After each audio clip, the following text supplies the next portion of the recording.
আসসালামু আলাইকুম। সবাই কেমন আছেন? আশা করি ভালো আছেন। আমি আপনাদের দোয়ায় অনেক ভালো আছি। সবাই তো আমার চেন, আমি কাতার প্রবাসী, আমি কাতারে থাকি। আর অনেক মানুষের অনেক প্রশ্ন, অনেক কথা শুনছি আমার এই চোখটা নিয়ে। আমি কিন্তু জন্মগতভাবে কানা না, আমি জন্মগতভাবে কিন্তু চোখ নিয়ে এরকম রাশি নেই।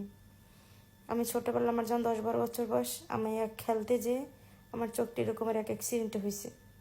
মানুষের জীবন অনেক রকমের অনেক অ্যাক্সিডেন্ট হয়, তা আমার জীবনে বোধহয় এটা ছিল, হয়েছে। তাই এই চোখটা নিয়ে অনেক মানুষের অনেক কথা শুনছি, আমি কানা, আমি এইটা, আমি হেইটা। ইভেন আমাকে নিয়ে রুস্টিংও করা হইতেছে, খারাপভাবে গালিগালাজ করা হইতেছে। আল্লাহ তাদের হৃদায়ত দান করুক। আল্লাহর কাছে আমার এটাই বলার, আর কোনো কিচ্ছু না। তো সবাই আমার জন্য দোয়া করবেন। আমি যে মেয়ে একটা ইনজেকশনের অনেকটা ভয় পাই, আমি সে চোখ অপারেশন করে আইছি। আর কেউ জানে না আর কি আমি অপারেশনটা করবো, হঠাৎ করছি। আমার কাছের কিছু ভাই বেড়াদার, ইভেন ডিজিরে তো সবাই চেনেন, ও বিশেষ করে ও জানে, ও আমাকে অনেক উৎসাহ দিচ্ছে যে তুমি করো।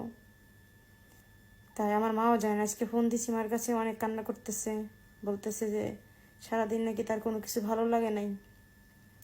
যাই হোক, আর যারা আমাকে নিয়ে ব্যাড কথা বলছো, ব্যাড কমেন্ট করতেছো, যারা আমাকে নিয়ে রুস্টিং করো, তোমাদেরকে আল্লাহ হিদায়াত দান করুক। কারণ মানুষের অ্যাক্সিডেন্ট বইলা আসে না।